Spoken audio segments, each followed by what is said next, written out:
Walang personal na koneksyon si former PDEA agent Jonathan Morales kay dating Pangulong Rodrigo Duterte. Yan mismo ang kinumpirma ni Morales sa SMNI News. Ayon sa dating PDEA agent, wala siyang kinalaman sa ginawang revelasyon ni Pangulong Duterte na kasama ang pangalan ni Bongbong Marcos sa narco list ng PDEA. Mr. Morales, personal niyo bang kakilala si Presidente Duterte at kayo ba ho ang nagbigay sa kanya ng dokumento na tungkol dito kay PBBM? Hindi ko po kilala, hindi po kami magkakilala ni Pangulong Duterte. Wala. Kilala ko lang presidente siya pero hindi niya po kilala.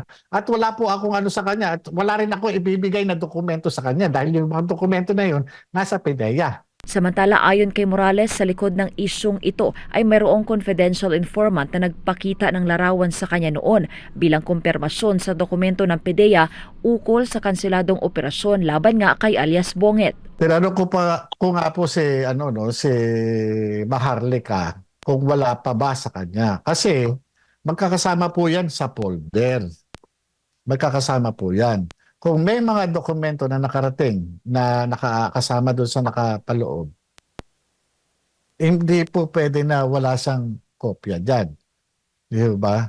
Kasi yung pictures niya nakalagay doon sa folder kasama nung affidavit, yung deposition ng witness. Kasi itong mga pictures po na ito talagang in-identify, sinertipikahan mismo ng confidential informant na siya mismo ang kumuha ng litrato.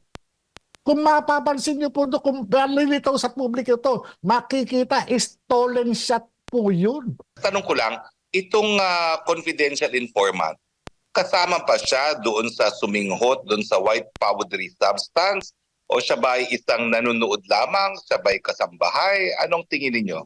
Bakit niya nakuha yung mga stolen shots na yon? Doon sa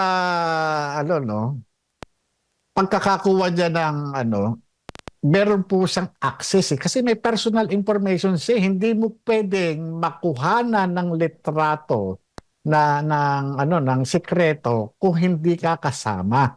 Sa katunayan, nung makaharap ko itong tao na to, talagang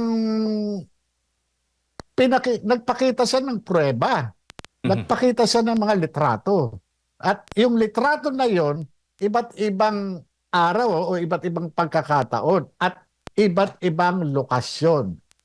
Ipina-identify ko pa mismo sa kanya kasi doon sa litrato, merong hubising hut talaga.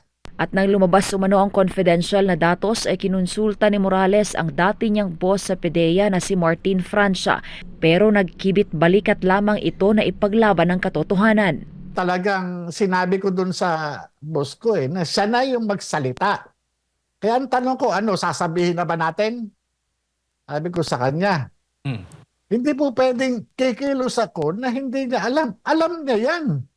Alam niya yan. Kaya nga ang sabi nga niya, i-deny na lang natin. Para hindi na magulo. Basta ako, i-deny ko yan. Sabihin ko lang, wala. Una na ngang ikinagalit ni Morales ang paglabas ng datos na ito sa internet na unang nakita sa page ng vlogger na si Maharlika dahil ang dapat anya na may hawak nito ay mga otoridad lamang. Hindi lang umano buhay niya ang nalagay sa panganib kundi maging ang kanyang pamilya. Siyempre ako, dahil sa laman ng mga ng information na doon sa classified document na yun, talagang nagalit ako doon sa naglabas. Una, doon kay Maharlika, Parang ang inano ko na hindi man lang inisip ng tao na ito na maaari kong ikamatay itong Pangalawa, doon sa nagbigay sa kanya.